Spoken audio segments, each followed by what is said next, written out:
we began almost 3 weeks ago with a foundational document that we socialized and ran by both sides, and with input from both sides. And one of the things that happens when you've been involved in this now for 10 months is you get a pretty good sense of what the priorities and the red lines and the important issues are for both sides.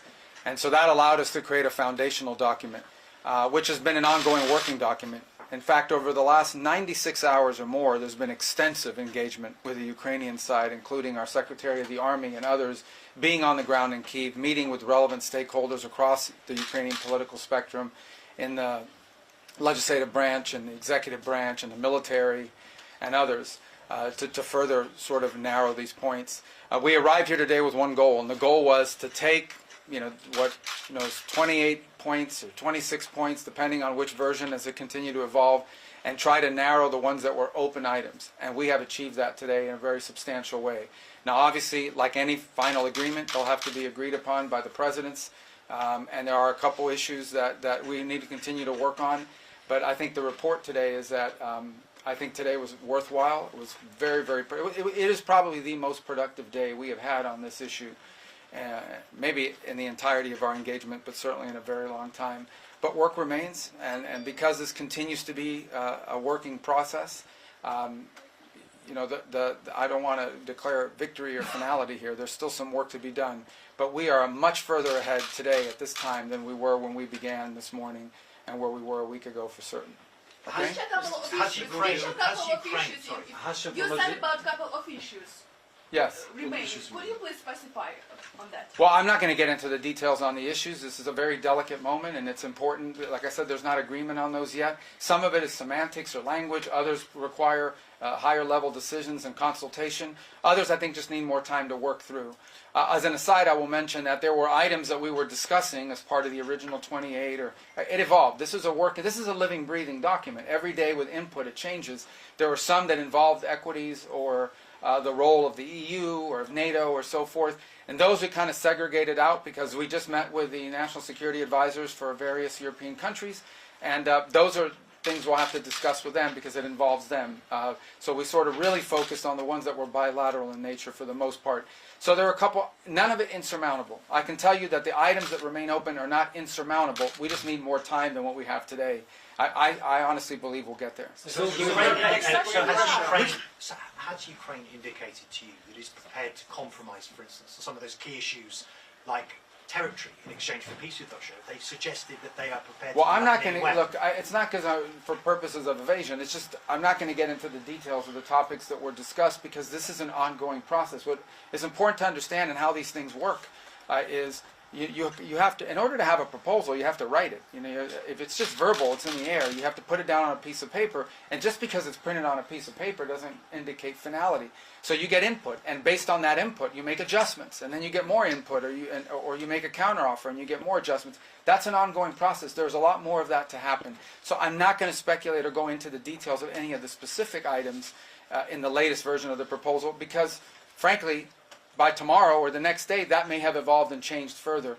And but I can tell you, that I feel very optimistic that we can get something done here because we made a tremendous amount of progress today. What are you going to tell President Trump about the attitude of the Ukrainians during these negotiations? Oh, it was very positive. I'm telling you, today was the most productive day we have had. He said they were ungrateful earlier. Well, today, and we've talked to him since, I think he's quite pleased at the reports we've given him about the amount of progress that's been made.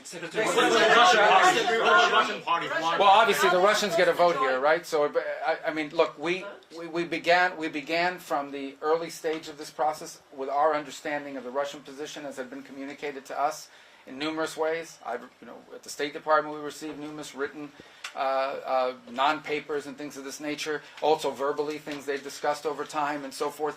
So it was, no matter what we came up with today, obviously we now have to take what we come up with if we can reach that agreement with the Ukrainian side to the Russian side. That's another part of this equation. They have to agree to this in order for this to work. What about new deadline? Will be a new deadline, or it's... The deadline is we want to get this done as soon as possible. Obviously, we would love it to be Thursday. We'd love to, but ultimately the important point today is that we have made substantial progress. We've really moved forward. So I feel very optimistic that we're going to get there in a very reasonable period of time very soon. Whether it's Thursday, whether it's Friday, whether it's Wednesday, whether it's Monday of the following week, we want it to be soon because people are going to, between today and the time we deal with this, more people are going to die. More destruction is going to happen.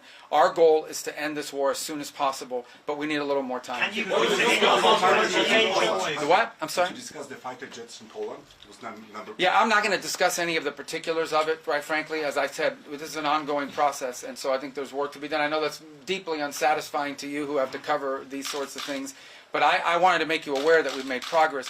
I simply don't want to do anything that sets us back in that regard. And but I can tell you we've made substantial progress. Today was the best day we have had in our entire 10 months of working on these issues. Did you confirm that you met the European representatives today and what you Yes, yeah, we met with the national security advisors of a variety of countries that were here, and we sort of walked them through the progress we had made today. We didn't go into tremendous detail. We assured them that items that involve both Europe and NATO directly, or that those items are items that we sort of agreed to put as part of a separate track because it involves input from them. But I think what they heard, and I hope they'll confirm, I believe they will, is an incredible amount of positivity from both the Ukrainian and American side about the progress we've made today. What happens tomorrow, Mr. Secretary? What's the plan for It will tomorrow? only make sense if it includes a provision that says the Americans are willing to provide security guarantees similar to Article 5 of NATO. Are you receptive to this? Yeah, again, I'm not going to discuss the details of what's being, worked on with regards to any particular provisions. I mean, clearly, I think we all recognize that part of getting a final end to this war will require for Ukraine to feel as if it is safe and it is never going to be invaded or attacked again. So that's clearly something that has to be discussed. I think we've made substantial progress on that and other points, but I'm not going to get into the details today about all of it.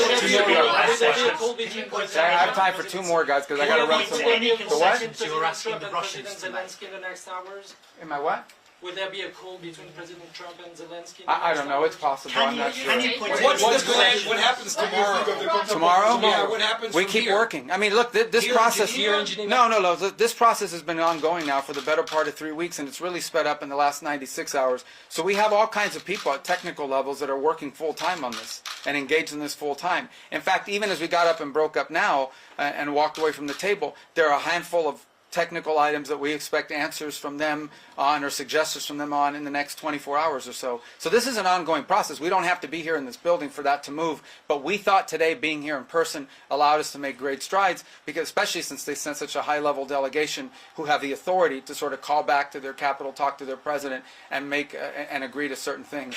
So we've made a lot of progress. Can you point to any concessions you're asking the Russians? The what? The counter proposals of the European, the counter plan of the Europeans.